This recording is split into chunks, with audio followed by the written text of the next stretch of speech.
Hello and welcome back to Ground Control Board Games 2024 Top 100 Games. Today we're counting down the 50 to 26.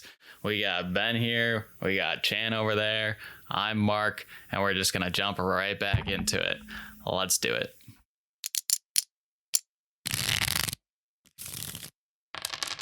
For my number 50 in 2024, we have Bonanza by Uwe Rosenberg, which had a pretty big drop this year. I didn't play it as much in previous years, but I absolutely love Bonanza. This game is a trading game about beans where you're trying to make the most money. You could say it's a most money wins kind of game by trading beans with everybody. And the best part about this game is that as you pick up cards, you cannot rearrange your hand and you have to play the beans in the order that you get them. And in fact, you are forced to. So you're trying to complete these sets, but you're forced to play these beans if it gets back to you. So you actually want to trade and you want to give your stuff. So it's kind of like one man's trash is another man's treasure. You're just desperately trying to get rid of these beans, but like pretending that they're like valuable to you. You know, you're like, what can I get for it? So I absolutely love it. This game's hilarious. That is Bonanza.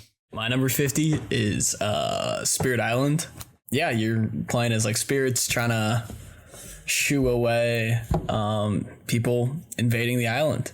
It's pretty fun. It's a good co-op game. I've always wanted to play that one. Yeah, we need to play this one together, Chan. Yeah. I'd love to. I've only played it once at this point, so that it would probably rank a bit higher if I played it more. So we are starting off strong right here. Stratego. This is like one of the oldest games that I've played. I remember playing it with my dad when I was like 4, and I have a core memory. The game is all about how there are hidden pieces and you don't know the value of them, and the bigger pieces eat up the littler pieces. And so the strategy that we came up with was, you want to put these like bomb pieces in front of your king, essentially. And when you take the king, you win the game. And my first use of strategy in any board game was when I hid my king in like an irrelevant corner, and my dad wasted all of his pieces trying to get to the middle. And I had to explain the concept of strategy to him, and I dropped the banger line. That's why they call it Stratego, Dad. And it's always had a soft place in my heart ever since. I like the handsome fellows on the front. Yeah, handsome fellow box. They're extremely strapping. My 49 is Beer and Bread. This is a resource management multi-use card game about trying to bake the best bread and brew the best beer compared to the other village in the game. It's a head-to-head 2-player game where you're both trying to do the same thing using the same cards, and you're kind of drafting these cards between you. The best part about this game is that you are absolutely always bumping elbows with the other player. It feels like the space was created almost as if for like one village. Like you have these plans and these cards and these resources, and then the other village is always just doing what you don't want them to do. And I think it's hilarious. I had a great time playing this one. It's Beer and Bread. Number 49 for me is Skull. I think the best thing about this game is probably like just all like the different ways that this game can go. Like sometimes people win just so early. Other times people get a point and then just completely like get blown out by like their hubris. Other times it's literally just last person with any cards left wins. What's your favorite skull? I always go purple, but that's more for the color, not for the skull. I think my favorite skull is probably the Viking skull, just because it looks cool. Yeah. I like that as a beard, even though it's a skull. Wits and Wagers is probably one of the best trivia games that I've played. I think I only have one other trivia game on here. It's really hard to do a trivia game in a way that's unique, but this one's hilarious. I've played this with my family quite a bit. It's just a classic guessing around certain areas game. What makes it really unique is that there's a bit more of a social element to it, where it's not just you guessing what you think the answer is. It's also you betting on what answers you think are better. So you can kind of rely on, my mom knows history really well, and this question's related to history, and I think that her guess makes sense, so I'm going to bet on her answer. It's a really smart game, super fun, highly recommend it. My 48 is Concordia. This is a great little economic game about trying to be the best merchant in the Roman Empire, I want to say, along all these trade routes in the water and on land there. When I first played this game, a guy came over to the table at the board game convention and talked to us a bit about it, and he compared it to Catan, but without the dice rolling and instead having a deck of cards to deal with how you get resources and when you get resources. And I actually thought that was a pretty good comparison. I mean, it is a lot like Catan, where you're kind of just like, you're building like these settlements just for like the production's sake, and then there's other things that cause you to get production that isn't just a dice roll. Yeah, and then it's a little bit of a deck builder too. So you're buying the cards from the market, and then you have to play the cards in your hand in order to do certain actions. And then there's this Tribune card in the game, which rewards you for playing all your cards before refreshing, or playing a lot of your cards at least before you refresh your deck. So that was my favorite part of the game, is that you had to kind of plan ahead and like chain this series of events in order to maximize your efficiency and kind of get the most juice that you can out of this game. Number 48 for me, new game to me. I don't think this game is very new. I think this is the second edition being shown here, but it's Gizmos. This is like Wingspan before Wingspan. It's like an engine builder where all of like the engines are based around like taking these actions. Basically, there's these like marbles that come out, and you want certain colored marbles. You spend the marbles on things. Throughout it, you can like build these upgrades that activate. So like maybe if I take a marble, if it's like a yellow marble, I get to take another marble. And there's some really cool like combos that happen here that I really enjoy. Hi, Gromit. Here's friend of the show, Gromit. Friend of the pod, friend of the show. So this is going to cement my status as a fake gamer, but I do still like Catan.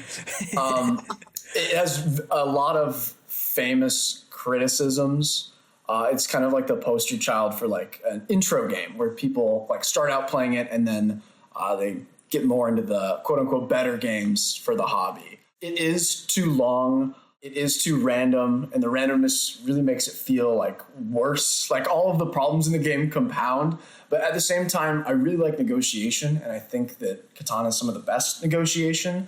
Kind of similar to Bonanza, which you just mentioned. I do like the trading mechanism where on a person's turn, they're the person who can do the trading, and that just really focuses it a lot. I think negotiation can get too broad and abstract if it's like just everyone doing a free-for-all. And I think Catan focuses it pretty well. I really like the version that people play where they play with cards going from 1 to 6 instead of the dice. I think that just strictly makes it like a 10 times better game, but the base game is still pretty fun too. I don't judge people for liking Catan or anything like that. I just like have personally fallen out of, it being in my top 100 or whatever. But I like that it is a strategy game that everyone knows and is kind of willing to play, honestly. Yeah.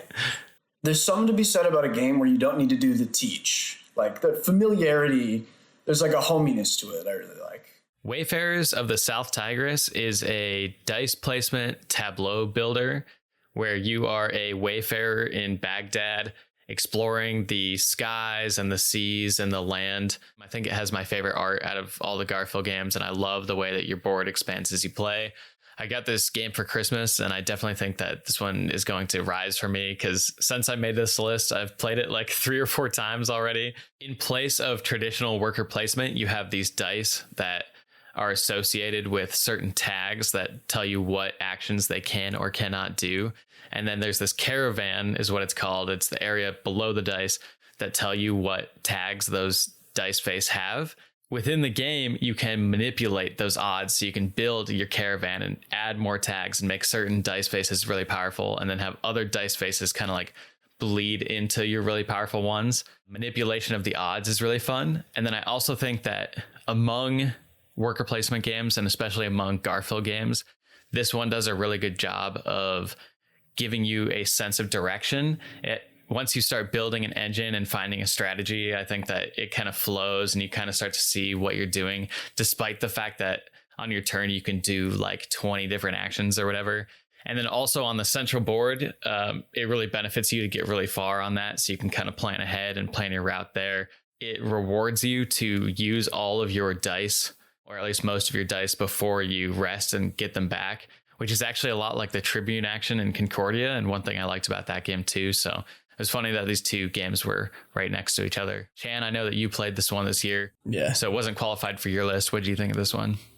No, I had a lot of fun with it. I didn't do as good of planning ahead as I should have. Like on the scroll track up there, I didn't look ahead at all. And I like got into a space that I needed like two different things to get out. And neither of them I was even like close to having. And I was like, oh, why'd I do this?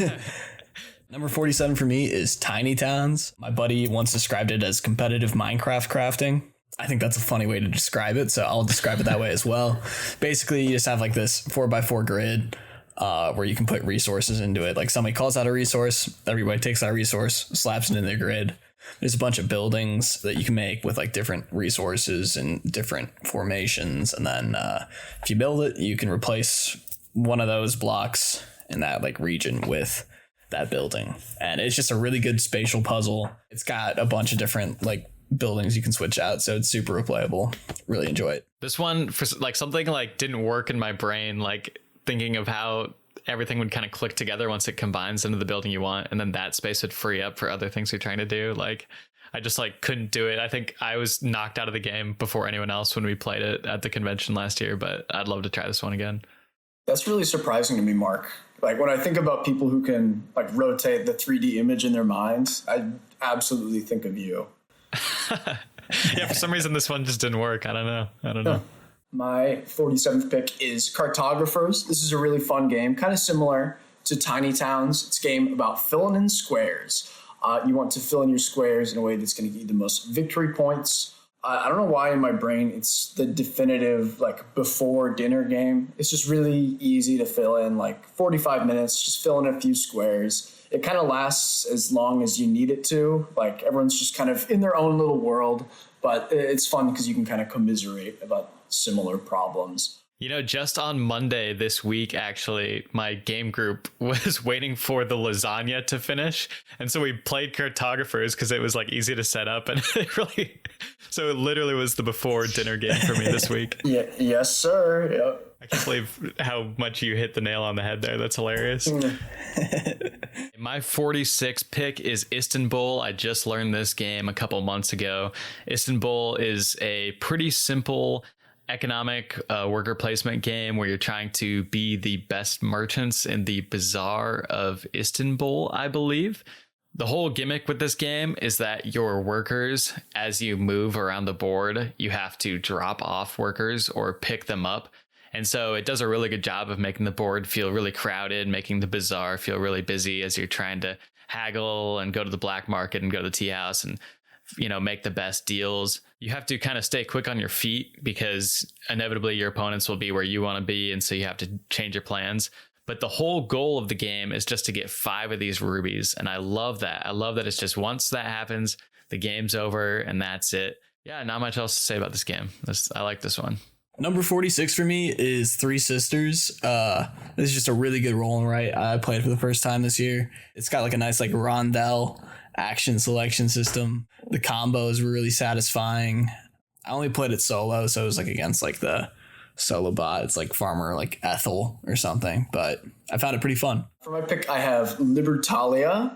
This is a game that we played at the latest convention we went to. The real reason you play this game is because it has a lot of fun single-use abilities. Like I know that the designers had a really fun time coming up with all the wacky powers. I always enjoyed like stringing together combos on the fly, and I think that that's what the designers intended. I will say this game is gorgeous. It looks amazing. Really cool. If you like Yahtzee, but you also like more puzzly games and, you know, you wish Yahtzee had a little bit more going on, then you will absolutely love Ganz Schön Clever. I fell in love with this game. It's so replayable. It's a pure roll and write, right? It's numbers on paper. This game does such a good job of having those combo wombos that you want in your roll and writes. You know, the game builds up and you think like, oh, can I like eke out a few points here and there? And then eventually you start doing things that like you get to write a number here, which lets you cross something off over here, which lets you do something over here, and it's just bam, boom, bam, boom, bam. This game's awesome. Twice as Clever is awesome. Clever Cubed is awesome. This whole series is great. This is an absolute staple of my collection. The one problem with this game is that if you play against Chan, you will lose. That's just how it goes. Number 45 for me is Architects of the West Kingdom. It's a little twist on worker placement. Instead of having like 4 or 5 workers, you have 20 of them. And I think that's just a really fun place to start. The more people you send to an action, the stronger it gets. But then like people can like arrest you because you're doing too good at that action. And you're building like these little buildings. It's got this really fun, like kind of, you can be a shady guy or like a really noble guy. Any game with a bad boy score is a 10 out of 10 in my book. That's awesome. Absolutely. A morality tracker. That's funny. I think every time I play it, I'm usually pretty high on like the good boy score, but I just like building like the chapel, and you got to be a good boy to work on the chapel. My pick is Small World. This is one of the weirdest games I've played. Small World is kind of like a area control dudes on a map game, but it's super unique because you don't play a specific group of people. You play different races and fantasy groups, and you kind of bid on them in this really fun system. The weirdest thing about this game, stick with me here, it's the most Nazi game I've ever played in my life. Like, the game is all about ranking the fantasy races and wanting like, oh, you think that this race is objectively more powerful than this race. It's so irreverent and funny, and I don't think it was intended at all. You're bidding to become a certain type of race, and your race goes into, and they're called race in the game. That is very explicit. And your race will slowly become less powerful over time. I just think it's so transcendently funny that it's just the way that the systems interact just creates this really funny narrative. My number 44 is Legacy of You, a solo resource management game by Garphill Games. This game is about ancient China, and you are trying to build the canals along this river so you stop the flooding that happens. And as you're doing this, there's like barbarians trying to attack you and all that. I think that this game takes a couple games to get into the flow of and like start to realize, you know, how you're going to accomplish these things, because there's multiple ways to lose and only one way to win. I just found it to be like a very comfortable Garphill game, not too simple, doesn't overstay its welcome. The campaign only goes until you either have 7 wins or 7 losses. Yeah, not much else to say. I liked it. Number 44 for me is Too Many Bones. This is a game with way too many dice, which is why it's called Too Many Bones. It's like an RPG almost. You play as these weird things called like gear locks, and you're going on this adventure, and you're fighting monsters, and like the combat's pretty fun. I think the coolest thing about this game is probably like the tech tree that happens. If you like see on this player board, there's a bunch of slots that you can fill in with like these mystery dice, and then you use the dice on your turn and you do crazy things with them. It's really fun. This game is actually a little bit higher up on your list than I expected. This game is a game that I really like, but when I show it to people, I show it more so just to be like, you have to know that this exists, and less so because I'm like, I think this is going to be one of your favorite games. I'm pleasantly surprised that it's this high on your list. See, this is one of those games that like I don't think I would ever get for myself, but I would play with you like anytime, just because like we get into a combat and there's like those little monster discs with like all those symbols about like the different things they do. Having like you kind of like to like GM that, so nice, because it's like if I had to like be like fishing through a rule book and being like, okay, so this one's like gonna like fly after it hits me, and then I gotta do something. Like it's so nice to like have somebody that knows stuff about Too Many Bones to kind of wrap it all together so that like everyone else can just kind of chuck their dice. I definitely forgot about this game. After we played it, I definitely would have cracked the top 50 for me. I think it's like the best ugly game that I've played, if that makes sense. Like, if you'll allow me, it is hideous to look at, but chucking dice, there's nothing like it. Really good, like, quality components, though. Like, these are neoprene mats, and, like, the dice slot in real nice. Quite nice. And the chips just feel so good to... The chips are awesome.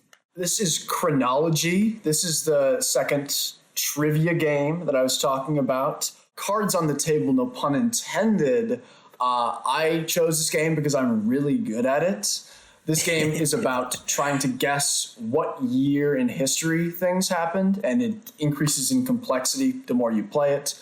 So you will have like a tableau in front of you of all the cards that you collect, and you have to guess based on the trivia question what range of time that thing happened. My family plays this game with me in the same way that the woman in the Babadook feeds the Babadook with worms in the end. They're like placating me.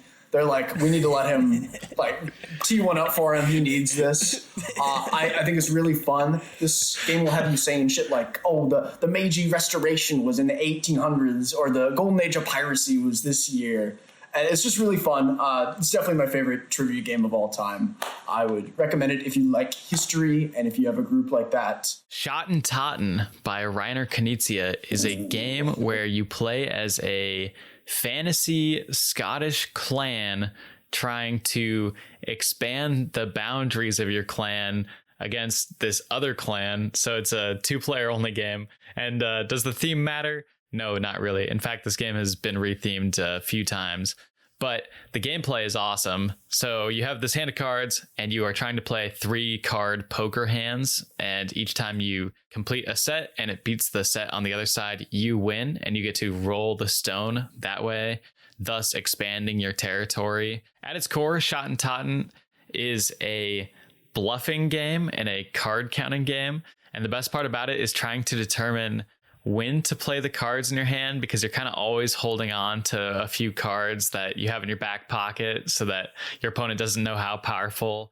each one of your little battles is. And then you're trying to bluff on other ones and be like, oh yeah, you don't want to put your powerful stuff there because I got something good. So trying to determine when your opponent is doing that and what battles are worth giving up and which battles are worth going for is fun. Number 43 for me is Can't Stop. This game, you roll 4 dice, you look at pairs of numbers that you can make, and then you advance on those numbered tracks. I think you can have like 3 tracks going at once, and then if you ever roll and you can't make one of those, you lose all of your progress. So it's a matter of knowing when to stop, but you can't stop. I know Mark had this on his bottom 50, and he included like the BGA version of Can't Stop, where here is like kind of your typical version you see that's on this ugly stop sign. Next up is Cascadia. This is when I close my eyes and imagine board game, this is what comes up. This is a game. Classic, putting down hexes and scoring points. Don't have anything novel to say about this one. It's fun. I like it. Arborea is a game about being a spirit after a apocalyptic event raptures the world and you are trying to rebuild the ecosystem. Does that theme come up in the mechanics? Not really. Arborea is the most oversaturated board game board I've ever seen. The colors are so loud and there are so many icons on it, and it almost just like hurts to look at and process information from. And then not only that, not only visually is it overstimulating, but that mechanically there's so much going on. So I'll try my best to briefly explain how it works.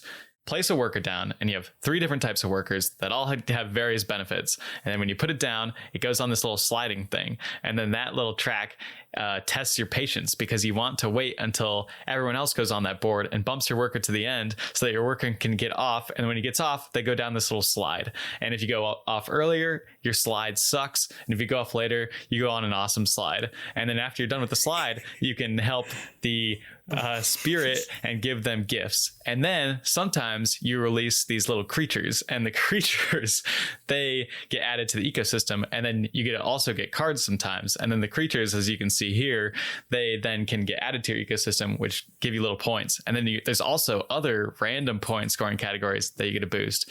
Does that sound mechanically like a lot? Well, it is. And visually, it's also a lot. And I think that this game is just like, honestly, a complete mess. And that is absolutely my favorite part about the game. I would not change a single thing about this game. I love how much it is to process and just how much it's just way too much. And I absolutely love it for it. And this was another one that, Chan, you were disqualified for talking about it this year because you played it in 2025. So played it on January 1st. So this is a game that I played, and I did decent at it. I got second. I beat you, Mark. And I played it and I went, I didn't like this game. I didn't like it at all. Like that was my just initial thought after playing it. And then the more I thought about it, I was like, okay, this was actually like a really mechanically interesting game. I completely agree. Like, you whipped out this board and just looking at all the colors and all the symbols, like my brain wanted to just explode. I just want like just take down the saturation on it like 20%. Yeah. The Eurogamer yearns for the beige. Yeah, dude, I just want, if this was a beige Euro, oh my God, dude, I would rank it so high. It would go crazy. Number 42 for me, Bonanza. Mark already talked about this. I don't really have much to say. This game rocks. I won a tournament for it in 2024. I'd pull up the trophy, but it's way over there. The trophy's real, I swear. Yeah, Bonanza, good game. Thanks, Uwe. Root, this is my first installment in the Cole Worleyverse. I only got to play this game once, but I really enjoyed myself. I just don't feel like I can put it any higher because the level of mechanical complexity and the amount that I engage with the systems is just, they're not commensurate. They're at different levels. My experience of playing this game was super unique, and I'm a big experience guy. That's like the highest level of things for me in board games. And the experience of playing, I was the birds, was so interesting. Like I fully tunnel visioned. This is a highly asymmetric game. Everyone's got different roles and everyone has different rule sets and all that. And the birds are one of the easier ones. And I was fully like head in hands, tunnel visioning my way through the game, just soldiering on. And every once in a while, Mark, who played the mice, I believe, the Woodland Alliance. Yep. You would do something like blow up a building, and I would be like, keep going, soldier. Just put your head down and keep fighting. The experience of playing this game was like weirdly fatalistic. Like the closest analogy I can think of is like reading the Dune books of like, there's like a path set out for you, and you are just merely stepping in the footsteps that was put through the wheels of history, fully trapped by your own personal decisions. And I just thought it was so unique. I have no idea if that's the general experience because I only played it once, and I have no idea what the other factions do. But I had a really, really good time playing it, and I would love to try some of the other factions sometime. My number 41 is Slay the Spire, the board game, specified because it comes from the video game. This has got to be the best adaptation from a video game to a board game, right? It works so well as a video game, and then you just seamlessly transition it into the board game, and it's so easy to learn once you already have played the video game. And this game to me is kind of a big event game. When we played it, we did it at the full 4-player count, and it kind of took all day to play, which is something that I wasn't totally expecting. But I don't fault the game for that. I think that that's just kind of, you have to go into it knowing that like, okay, this is going to take a long time. It's going to take up the entire table. It's going to take up our entire day. And that's okay because it's such a great way to experience Slay the Spire and play it multiplayer and get to see kind of what everyone else is doing and kind of get to experience a little bit of the strategy and, you know, get to play the video game that we all love, but cooperatively. With that being said, I personally would never play this version solo. I think that if I was going to play solo, I would just want to play the app. 2-player or more, I would totally want to play this one again. I had such a blast with it. It's so much fun. It might be my favorite combat system in a game, which is just the Slay the Spire deck building. The game's awesome. 41 for me is no thanks. You get a number in front of you. You want to have the lowest numbers. You can say yes to it, or you can say no. You got to put one of these little chirts on it, and then you pass it. Each of these little chirts is worth -1 at the end. I think Mark talked about this in the last video, but yeah, this is just a really good game. It's like the best gift to give like a family member. Like, how many people will play this game and be like, I hate this? Next up is Decorum. I believe you guys mentioned this before. It is the game about arranging like living space. I remember very little outside of like the vibe of playing it, which was whenever someone puts down a piece of furniture, you get to have everyone else grumble around it, which was just a really funny experience. the best part of the game by far is like when it clicks in your brain, the collaborative puzzle pieces. Like, it's a limited communication game, and when you finally figure out what you think your other player is like trying to communicate, it's just so satisfying. I would totally play this again, but I can't imagine that playing it like 10 times would be that much better. I feel like it would definitely lose its luster pretty quick. It definitely feels kind of like a once a year game, kind of like we were saying with Monstrosity, where I think the appeal, if you just play it like every once in a while, is kind of when it's going to be best. Yeah. For number 40, I will let Abe Lincoln here do the talking, because you guessed it, it's a most money wins kind of game. Chinatown is a hectic resource land trading game where you're trying to be the most profitable company merchant in Chinatown, and you can trade the types of businesses that you have as well as the land that you have. And the best part about this game is that you can not only just trade, land for resources and vice versa, but you can also make profit sharing deals. So you can say, I'll give you this if, you cut me a little bit of cash on the side as we go. So you almost need like paper and pencil to play and like keep track of all that as you go. But it's so hectic and so fun.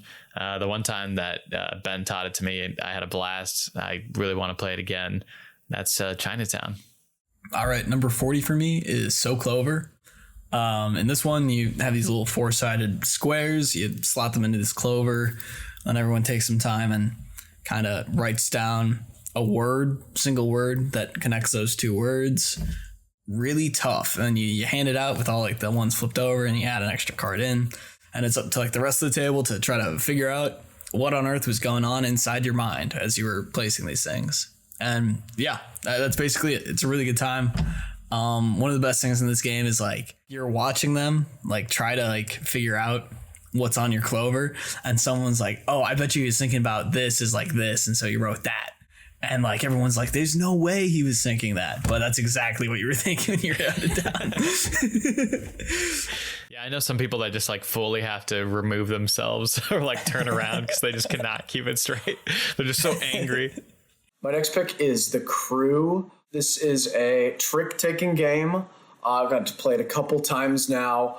It's just like the best trick-taking game, like just a strictly card-based cooperative experience. Super fun, super smart. I haven't played all of the missions, I think they're called, but I would really like to. I think that this is the type of game that if you have a consistent group, you can just slowly begin to read each other's minds. I like it. Under Falling Skies is a solo-only Yahtzee plus Space Invaders game. So there are some ships on the board that are coming down to attack your base. And then you have to roll these dice and put them on your map, which represents, getting gunfire to shoot up at them or getting energy. It's a campaign game. So as it goes, you unlock, more abilities, and there's levels that bring new challenges. And without spoiling like totally how they work, my favorite part is the blue dice. They're like the robot dice, and they come later in the campaign. They're totally awesome. They kind of help you like plan ahead a little bit more. When I played this game, I binged the entire game in one weekend while also binging a show on Netflix. I was watching Kippo and the Age of the Wonder Beasts, and I would totally recommend experiencing this game that way, where you kind of like pick a show that you kind of want to half pay attention to and just like binging it all in a day or a weekend. It's just like very cozy. Not too thinky of a game, but I absolutely loved it. That's Under Falling Skies. Nice. Number 39 for me, keeping in the space theme, Galaxy Trucker. Made by the same guy that made Codenames. You can kind of think of this as like a Codenames 2 type game. You build a rocket ship, and then the main, like the way that I've seen this game described, and I have to agree, the game is you're building the spaceship. You got to have like rockets and lasers and cargo space and room for your guys to be in. So that's the game, and then there's kind of like an elaborate scoring phase that happens afterwards where your ship just gets torn to pieces. It doesn't take itself too seriously. Like, it's a very fun, just like, this is one of the most like anxiety inducing games too, because there's that timer in the back that people flip, and it's just like, oh my God, my ship's not even like halfway done yet. Great game. Next up is Carcassonne. Played this a couple times. It is a tile laying game where you get points from that. I have nothing to say. It's pretty fun. I like how simple your turn is. You're just taking up a tile and placing it. I definitely like the version where you can pre-select a tile before your turn, so you kind of have everyone else's turn to think through. I think otherwise it gets a little bit long, but I really like seeing the strange ways that your little kingdom blossoms out. It's interesting. My number 38 is Far Away. This game, I think, is the board game with my favorite art. And this is a game about hooking your homies up with the good stuff, okay? It's a card-based filler game where you flip over or you play down a card and you play down one of these little guys that all have like the best art ever. And they're like, hey, can you hook me up with some of that blue stuff and some of that green stuff? And you're like, yeah, I got you. And then you go further on your journey and you meet someone who's like, yo, I got you some blue stuff. But I could really use some of that red stuff. And you're like, yeah, dude, I got you. And you just keep going on this journey, meeting these people. And they're like, if you hook me up with this, I'll give you 9 points or whatever. So you're trying to like hit all these combos and all these scoring categories as you go. When you're done with it, the game scores backwards. So you flip all the cards over and then you only score what's relevant to what you can see as you can flip it over. And that is kind of a mental hurdle to get over as you learn this game. But once you do, it's just amazing. It's quickly becoming one of my favorite filler games. And that's Far Away. All right. Number 38 for me. I'm kind of surprised this one made it this high, but it's King Domino. It's just a really good tile placement game. Really fun. Scores really easy. I think in the same weekend, you taught me Far Away and I taught you King Domino. So yeah, that was exactly it. Touche.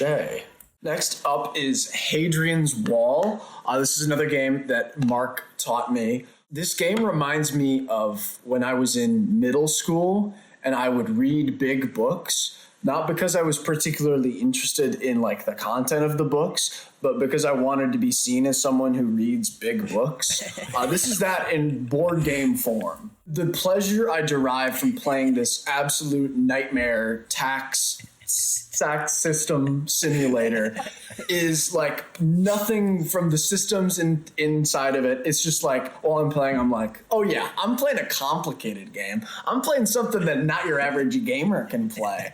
And that experience is really fun.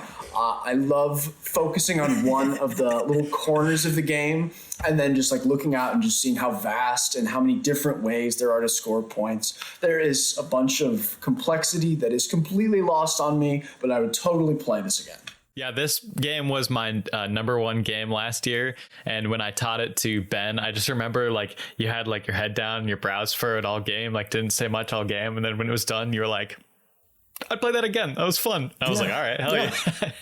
Oh. My number 37 is Raw. This is the game that is highest on my list that I've only played one time, physically or digitally.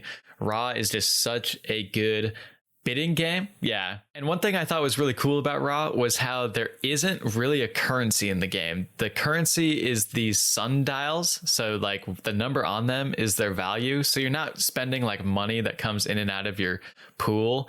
Instead, you just like any trade that you make, you also are giving up this sundial, which is like priority in your bidding. So I thought that that was a really cool game. We played with the deluxe version and the components were just like amazing. Possibly the best moment in any board game is when you pick up that Ra statue and you slam it on the table and you say, I invoke Ra. And then everybody enters the bidding phase. So another game that I don't know if I'd ever get, but for conventions, I'd want to play it pretty much every year. That's Raw. All right. Also, keeping in theme with Mark, I got another game from Reiner Knizia. This is My City. It's a legacy game where you are building this little city with these polyominoes that really don't fit at all the way you want to in this landscape. And then as you play the game, you get more polyominoes that you need to fit in here, and it gets smaller, and it's a mess. Me and my girlfriend like slowly worked through like this entire game, and I won on a tiebreaker, and she was very upset about it. But it's great game. The stickers that you put on your map, if you place it in like the wrong spot or you don't think too hard about where you're putting it, like it totally just haunts you. Yeah, you're like, why did I put that rock there? Like, you're kidding me. I don't know why I put Hughes and Q's this high up. It is an extremely silly game. Probably the simplest game that I have on here. You get a card with a color on it, and you have to give a clue about where that color is, and then people are going to randomly put out their little meeples there and try to guess what you were thinking. Super simple. For me, the appeal of this game is fully like I can teach this to my grandma and play it with her. I don't think this game has much longevity because you start to develop like a vocabulary or lexicon for what each color means, and it kind of ruins it, but it's not like a high complexity game. It's good for what it is, and it looks really nice. My 36 is Next Station London. This is a flip and write game where you are connecting these train stations with colored pencils. There's 4 different colored pencils in the game, and you connect a few of these stations, and then you pass the pencils, and then you're doing the next one. And this game is just so claustrophobic, and the whole time you're just trying to like chase the best multipliers that you can. You're trying to go around in this map in the way that the particular sheet wants you to score things, and it just gets like so tight and claustrophobic. And like my favorite part about it is that you always end up making like plans like in the future. Like every time I play it, I'm making like a 3-leg triple parlay that's just never gonna hit, but I'm like, if we flip a square and then a circle and then a triangle, it's gonna be insane, and it just never works out. But yeah, I love the game for that. That's me playing Camel Up. It's gonna hit. Yeah, I know it'll work out. Speaking of Camel Up. Oh, no way. Yeah, this is Camel Up. It's a really good betting game. You're just kind of betting on your camels to go. This is combined with the card game. I played the card game with my family recently, and I was like, this game goes way too long. But I realized I had ignored the setup rules, and I had extended the game the longest it could go, and then we played it that way. So I would maybe think a bit more favorably of the card game if I knew how to play it properly. I definitely prefer base Camel Up though, because it's just kind of like you don't have any involvement in how these camels are doing. It's just kind of like, oh god, like red's moving 3 now, and I like that. My highest score that I have in my box of Camel Up is the game that you, Chan, offered me, like some crazy parlay that I had to pay you like $1 if like 3 specific things happened, and then you ended up paying me like $20 or whatever. Yeah, I've kind of ruined this game because like we're always like we've always like had a few beers, and then we start playing this game, and I just start like making up like the worst side bets like you could possibly make. Like they're like not gonna hit, but I'm paying like crazy odds for them. And yeah, it happened one time that I gave Mark like a crazy side bet, and it just happened to hit. And I was like, I didn't have any money. I don't know how to describe Coup. Coup's like a bluffing game, probably. Kind of a backstabby, don't let the person who's winning get more points. I played this a lot with my cousins. They love any game where they can lie, and they kick my ass at it every single time we play. But I have a lot of cherished memories with that, so I kind of like it. I like how quick Coup is. I learned this game this year as well. I like how it's just like you have a couple rolls, and make up some stuff and just go. I really value like how far you can get with simple rules. Like this game is small and there aren't that many rules to it. So once you understand like the meta for it, you can really just like play it out. It's like intuitive. It's just like a very elegant design. Okay, my number 35 is finally a game that moved up this year. This is one of 10 games that actually moved up in the ranking. And Skull is a game that I have played literally hundreds of times. I played this game so much, especially in college, the late end of college, 2022, 2021. And yeah, it's just such an immediate bluffing game. You can teach people the rules within like a minute and just get them going. You have 4 lives, and then you're betting on how many of people's coasters you can flip over. And if you reveal a skull, you lose a life. And if you get a flower, you get a point. And then first to 2 points wins. And yeah, I just love like introducing this game to people and kind of like seeing their reaction as they strategy kind of like emerges in their head. Low pressure bluffing. What's not to love? That's Skull. Number 35 for me is Paladins of the West Kingdom. This is a Garfield game. Kind of worker placement. You like get these workers and you kind of slot into these different spots, and then they go do things, and I can see combos, and it's pretty awesome. I really like it. It has a lot of inspiration drawn from Orleans, which was my number one game last year. So yeah, I'm a fan of this one. I like it more than Mark, apparently. Stop me if you've heard of this one before. This is chess. It's chess. I don't play it competitively now. Kind of similar to Hadrian's Wall. I like the idea of myself being like a Machiavellian schemer, like pontificating about moves while like swiveling a glass of wine around, which is funny because I exclusively play this game in the bar area of Tommy Jack's on the like full size versions when I'm extremely sauced. So again, it's not really meeting, but it's fun. I mean, I assume that there's mechanical complexity. I'm not Bobby Fischer, but it's probably there. My number 34 is Ezra and Nehemiah, a Garfield game that I think Chan said was kind of like a Garfield's greatest hits as far as how they combine the mechanics in this game. This game is based around the Old Testament story of Ezra and Nehemiah. So in this game, you are rebuilding Jerusalem, and you have like Zerubbabel rebuilding the temple, and you have Ezra teaching the Torah, which is kind of shown in like these scrolls up here, and that's kind of like the scoring categories in the game. And then you have Nehemiah rebuilding the walls, and the game is just a great Garfield mechanical puzzle. I like how you have to kind of plan how the different flags are going to come up on each of the cards that you play, and you have to kind of like plan the order that they're coming out. And then it's kind of like a deck management game because you remove some of those cards from the game and then they become permanent tags. A fantastic little Garfield game. Yeah, kind of a hard one to describe, really. It's also just like a great beige Euro. Like, this game is so beige. I love it. It's brown as hell. Yeah, it's awesome.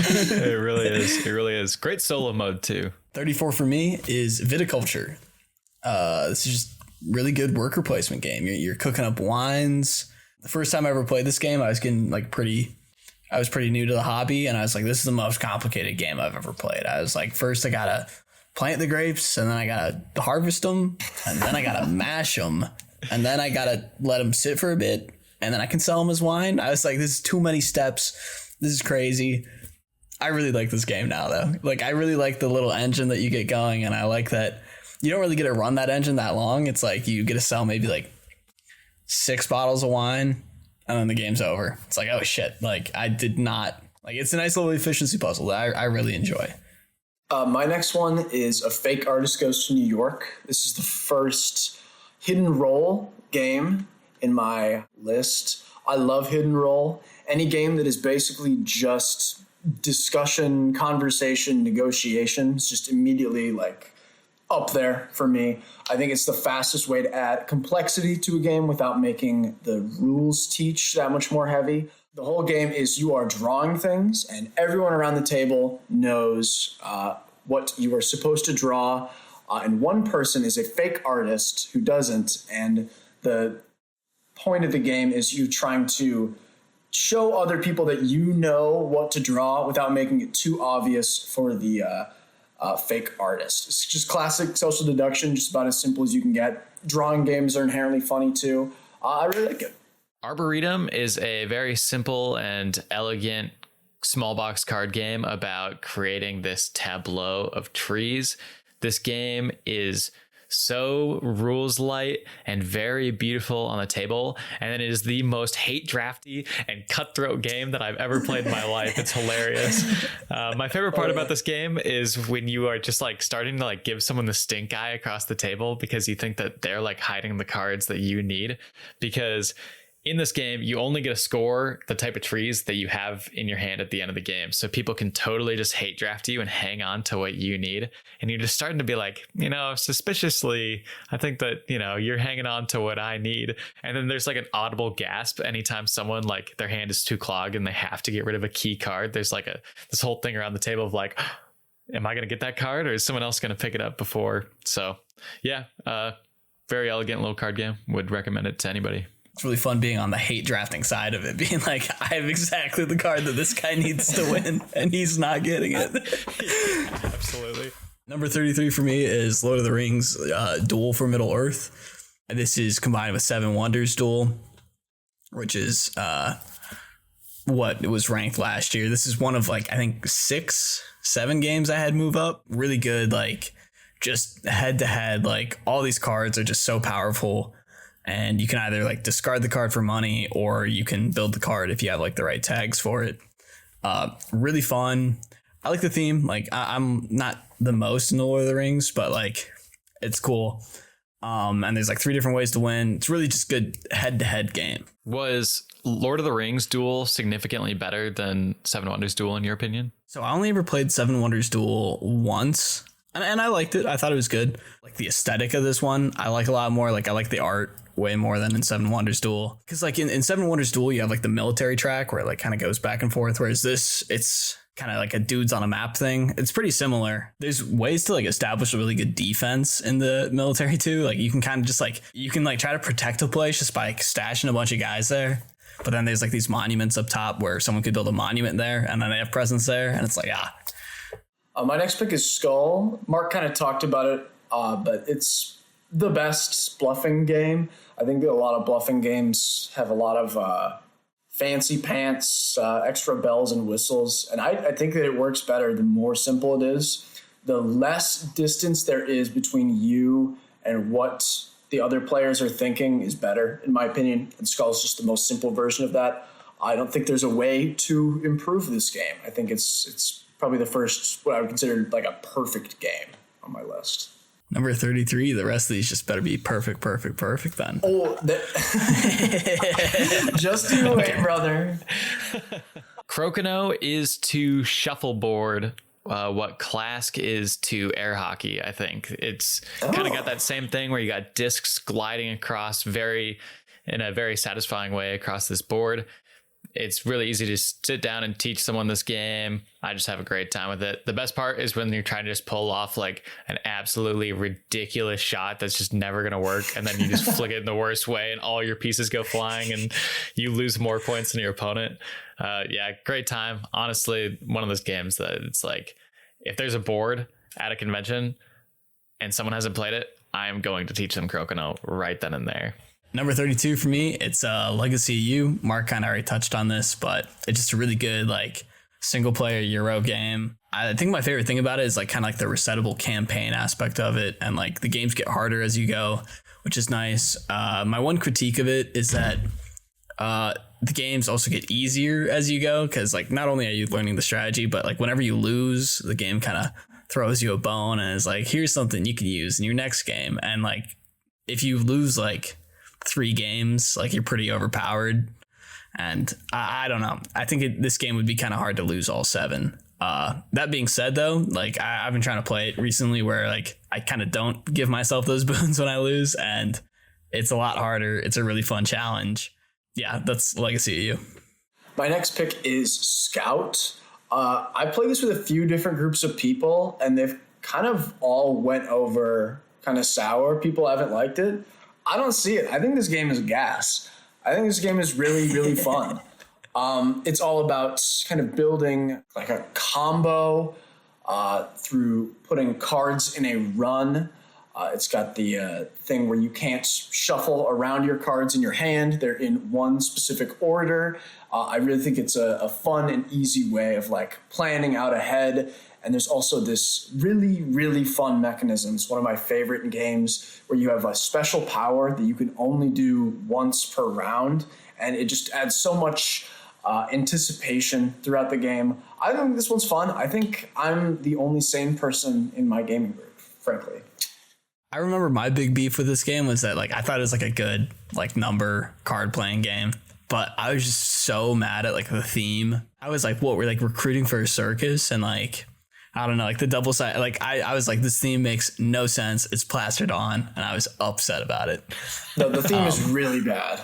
Yeah. There's just like a tiny name at each of the top of the card. I'm like, oh, I guess I'm sending Alice the juggler out to do some juggling. Like, Yeah, I remember asking you, Chan, if like you wish it was just numbers, and you were like, yeah, I wish it was just blank I was like, numbers. I would enjoy this game a lot more if it was just the numbers. My number 31 is Wavelength. I've played a ton of Wavelength. I've had a lot of late nights staying up playing this one. I've only ever done the actual team-based version of the game like once or twice. I like just having it just a go-around thing where everyone gets to participate and there's just one guy choosing. So the way that it works is that there is this these like dichotomy type things where you have a scale of like unpopular to popular, for instance, and then whoever's up gets to say a word on where it would fall in there, and then everyone gets to guess where that would fall. And my favorite part about this game is that everybody kind of like tries to justify how things could be way more extreme. So for example, this Christmas the dichotomy was moral versus immoral, and someone said punching an old lady and stealing her purse. And so of course we took the dial and we put it all the way on immoral, and then we were like, well, I mean, no one died, right? And so then we like ticked it up, and we're like, I mean, like, you know, she could have like blown up the earth, and we like ticked it up, and like it was damn near neutral by the time we revealed it.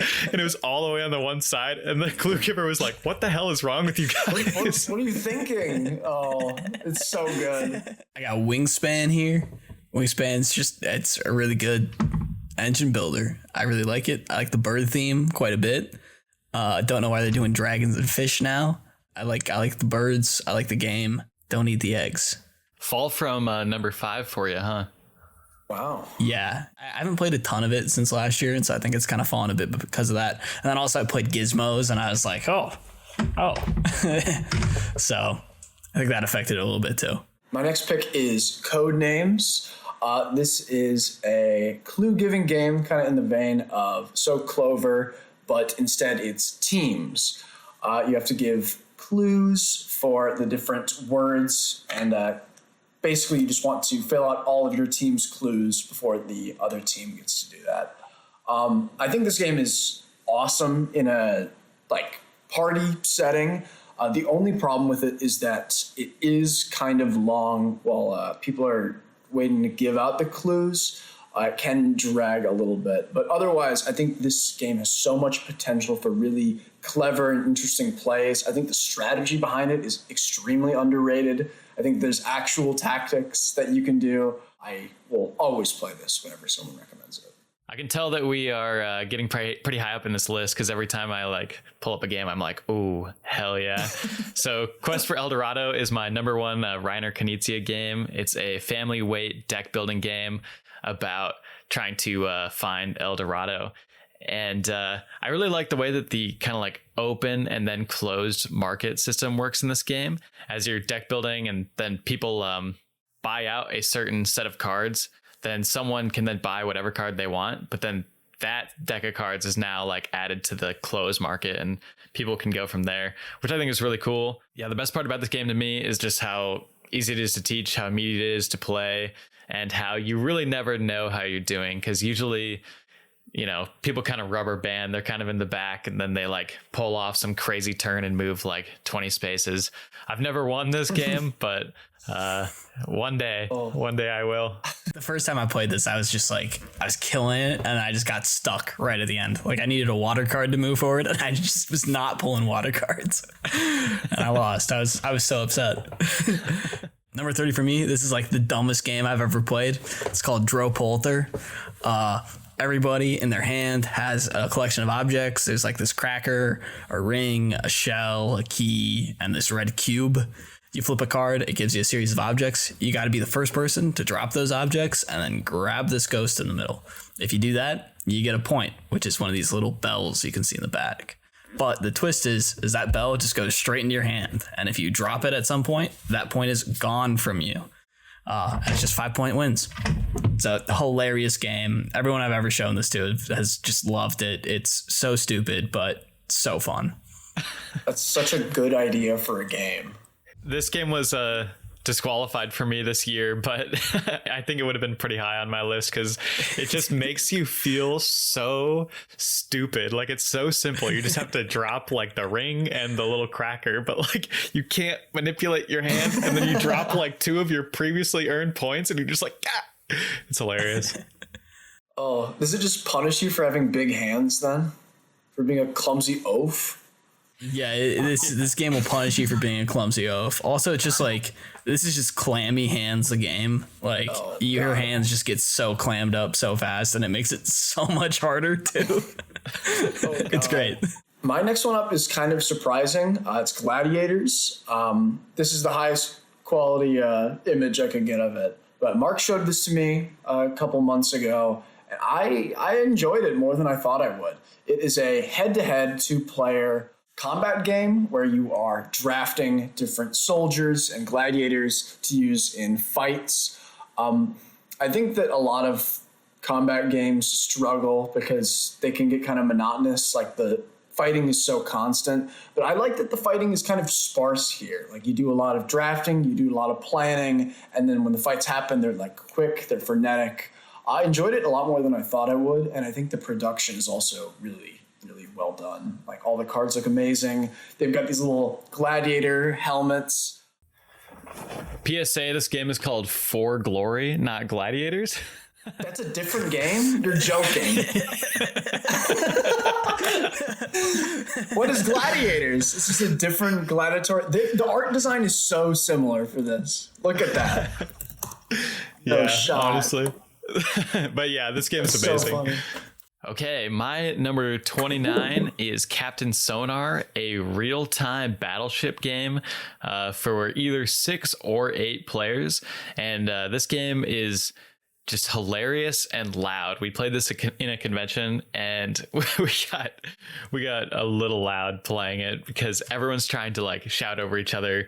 And yeah, so the way that it works is that someone is the captain and someone is the engineer and someone's the first mate, and everybody has this different role, and you're moving around the map in real time trying to find the other submarine on the other team. And there's this divider between your teams, and then someone on your team is just their whole role is trying to figure out where the other team is. And then you have engineers trying to ready missiles and stuff. And I think that the funniest part about this game to me was when you had to be the engineer and you had to be the bearer of bad news. Like, guys, we got to surface. And like the captain and the first mate just look at you like, really? You didn't do your job properly? And then you have to surface and totally expose yourself. But yeah, this game's funny. I found that after we played it, like everyone wanted to replay and try a different role. And then after that game, everyone wanted to play a different role. So yeah, such a blast. All right. Number 25 for me is Orleans. This one has fallen pretty far from where it was last year. It got first. Although I will say I was kind of surprised last year that it got first because I've only played this game once, but it really left impression on me, I guess. This is a really good Euro game. It's a bag builder, which I really like, and it's kind of worker placement. It's really good. So this one fell further than your silver or your bronze. Am I seeing that right? This is true, yeah. Which is honestly a damn shame, but I would honestly feel worse, I guess, if this had stayed in like the bottom 25 or in the top 25, because I'd be like, this, I've only played it once. I can't keep it here. My next pick is So Clover. It is another clue-giving game. We've already talked about it before, but I think it's just a lot tighter than Codenames. It is simultaneous play, so everyone's putting down their clues at the same time. So it's a little asynchronous, but then you just go one by one. I think that single thing just brings it above. Just another really fun clue-giving game. My number 28, moving up 9 spots this year, is Azul. And I think that I moved up because I learned the original version this year. I've played the original and then Stained Glass of Sintra. And I honestly have no preference between the two versions. They're both great. They're both drafting games where kind of like your order of operations matter on when you place the tiles there. The pieces are satisfying. They kind of have like that forbidden candy thing going on for them. And yeah, solid. It's a classic for a reason. Number 28 for me is Istanbul. Mark already talked about this kind of at length, but I really like this one. Really good Euro game. I really like the kind of like spatial puzzle that you get as you're trying to do these actions. And I also like how as you go and you have like your assistants, like it's like you're on a chain almost. Like you like set down the post, then you can walk away a little bit, and then you kind of get herked back, and you're like, okay, I gotta retrace my steps, get my assistants back. I really like this game. I like everything that it does. Yeah, Istanbul. Classic is my only dexterity game we have on here. We've already talked about it, but it's better air hockey. It's just a more fun version of that. Played it a lot with my dad. I really like it. It's very funny. I think that it's tactile in a way that a lot of dexterity games really should be, but aren't. It's really fun whenever your piece goes into your own hole and makes like a very funny sound. Yeah, it's a very slapstick type game. I think the box is pretty. I think it's like very elegantly designed. My number 27 is Galaxy Trucker. Chan kind of talked about this one earlier, but yeah, like you said, the entire game part of this game is all right at the beginning in this real-time thing where you're trying to build up your ship and you're trying to remember like to put all the engines and all the blasters and everything that you need. And then you kind of make this big, ugly baby of a ship. And then after that, you're just on the roller coaster. You just got to see how it survives. And the thing that I really like about this game, and my favorite part about this game, is it's the only game I can think of where I kind of want to lose as I'm playing it. But if I'm gonna lose, I want to lose spectacularly, because it's just hilarious when an asteroid comes in and like totally finds your Achilles heel in your ship and just blows the whole thing up. So yeah, an absolute blast. Oh no, like I've had games of this before where like everyone kind of gets by unscathed and like it's not nearly as fun. Yep. Yeah. Like it's like, oh, we really killed it, I guess. We just got lucky. No, I want what happened to Nick to happen, where you have the best designed ship by far, but an asteroid just absolutely bisects it in half and sends all your crew flying off in dead of space. 27 for me is Azul. Me and Mark almost had a crossover. Not quite. Right this there. is, I'm feeling kind of like a big old dummy because it's stained glasses of Sintra. Yes. Sinatra, like Frank. Oh, like Frank. Yeah, Azul, really good game, really good just like drafting game. Like at the core of all these games is just really good drafting mechanisms. And then it's just kind of like up to you as to like how you're going to use what you draft to score in certain ways. Just a really good puzzle, really fun abstract game. Was Azul your biggest climb up this year, moving up 22 spots? Yeah. Oh, Nice. yeah, that's big. Biggest climb. My next pick is Liar's Dice. It is the game from the Pirates of the Caribbean at World's End, where Captain Barbarossa goes, or no, Captain Davy Jones goes, tree fours.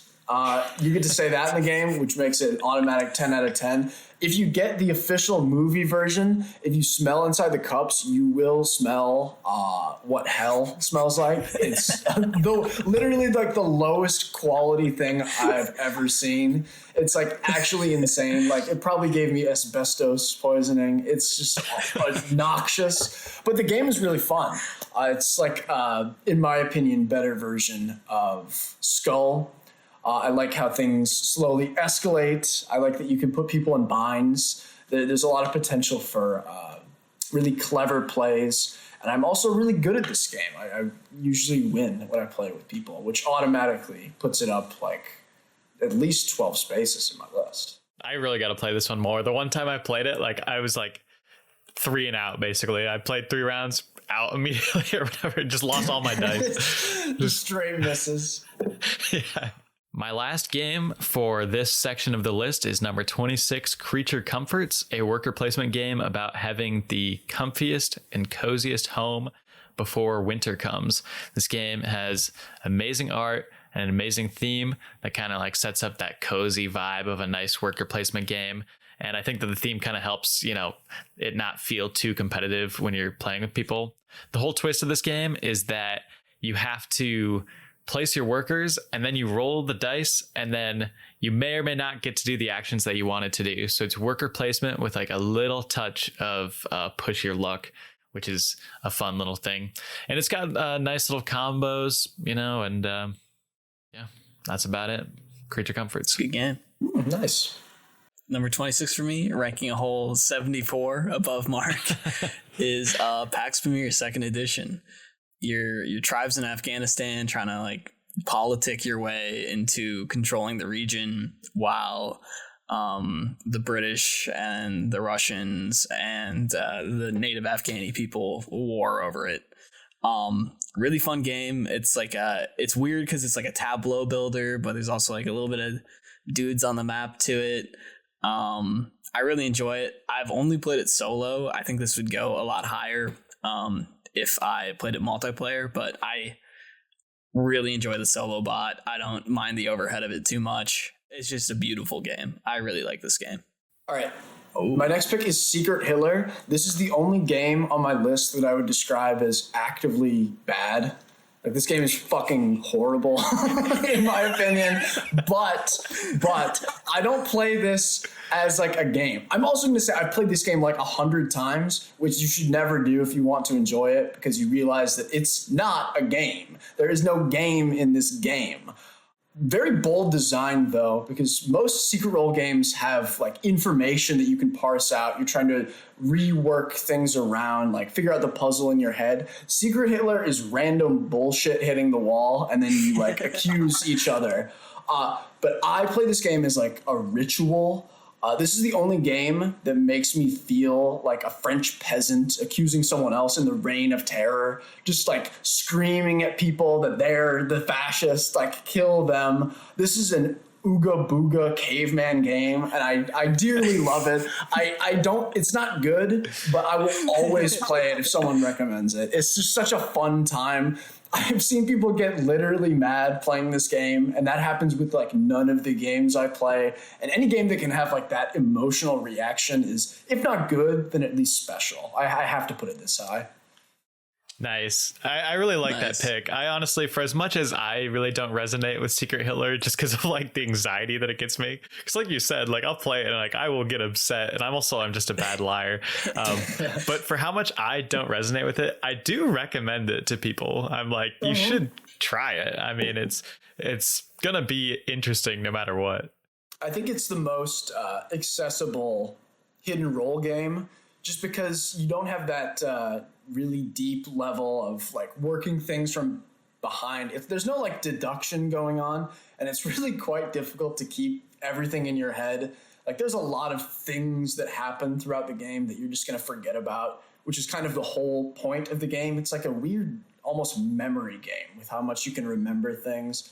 But the social deduction is just so fun because it's the only part of the game that's a game. It's like the whole point of it, which it's interesting. Very bold design choice. That's awesome. 50 through 26. Thanks for watching, everybody, and catch us in 25 to 1. Smash that like button, hit that subscribe button, type a comment, make it mean.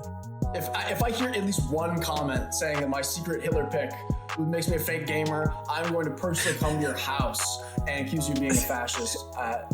It's on site. It's on site.